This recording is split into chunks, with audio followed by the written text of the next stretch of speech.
ঝগড়া হলেই আমার স্বামী কথা বলা বন্ধ করে দেয় এবং তালাক দেওয়ার ভয় দেখায়। এই ক্ষেত্রে আমার করণীয় কি? দুইটা কাজ করবেন, না হলে বড় ধরনের বিপদের সম্মুখীন সাংসারিক জীবনে হয়ে যেতে পারেন। মারাত্মক বিষয়।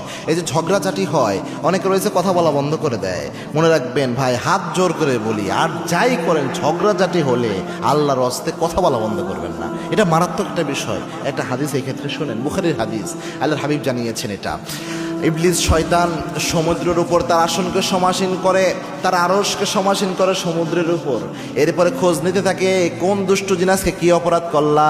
কোন দুষ্ট জিন এসে বলে আজকে অমুক ব্যক্তিকে দিয়ে মিথ্যা কথা বলিয়েছি, কোন দুষ্ট জিন এসে বলে অমুক ব্যক্তিকে দিয়ে আজকে জানা ব্যভিচার করিয়েছি। ইবলিস শয়তান কোনোটাই এত খুশি হয় না, কিন্তু যে দুষ্ট জিন এসে বলতে পারে স্বামী স্ত্রীর মধ্যে ঝগড়া লাগাইয়া কথা বলা বন্ধ করে এক পর্যায়ে তালাকের দিকে নিয়ে গেছি, যার এটা যখন বলে ওই দুষ্ট জিনকে ইবলিস শয়তান সবচেয়ে বড় পুরস্কারটা দেয়। কত মারাত্মক বিষয় চিন্তা করেছেন?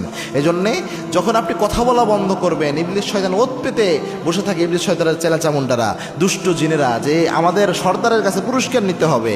এজন্য আপনার ঘরের সব দুষ্ট জিন মিলে মিশন পরিচালনা করবে, নফসের মধ্যে ওয়াসওয়াসা দেবে, তিক্ততা বাড়াইয়া সম্পর্ক নষ্ট করাইয়া দেবে। এজন্য ঝগড়া হয়েছে, মনোমালিন্য হয়েছে, কথা বলে আবার সে ঠিক করে নেন, একদম কথা বলা বন্ধ করে দিয়েন না। এটা হচ্ছে প্রথম আমল। আপনার হাজব্যান্ড যদি কথা বলা বন্ধও করে, যে বোন প্রশ্নটা পাঠিয়েছেন, কথা বলা বন্ধ করলেও আপনি চেষ্টা করবেন কথা বলার জন্য, যে কোনোভাবে এটা যত দ্রুত সম্ভব সমাধান করার জন্য, এবং হাজব্যান্ডকে এটা জানাই দিবেন পরে ঠান্ডা মাথায় যে কথা বলা বন্ধ করলে কি ক্ষতি হয়। 2 নম্বর হচ্ছে তালাকের কথা বলে ভয় দেখানো।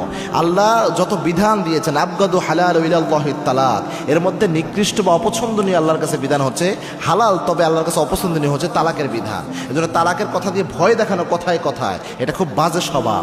অনেক সময় মুখ ফসকে ইবলিস শয়তানের ওয়াসওয়াসায় দেখবেন তালাক দিয়ে দিলাম এরকম শব্দ মুখ থেকে বের হয়ে যাবে, পরে কান্নাকাটি করা ছাড়া আর কোনো উপায় থাকবে না।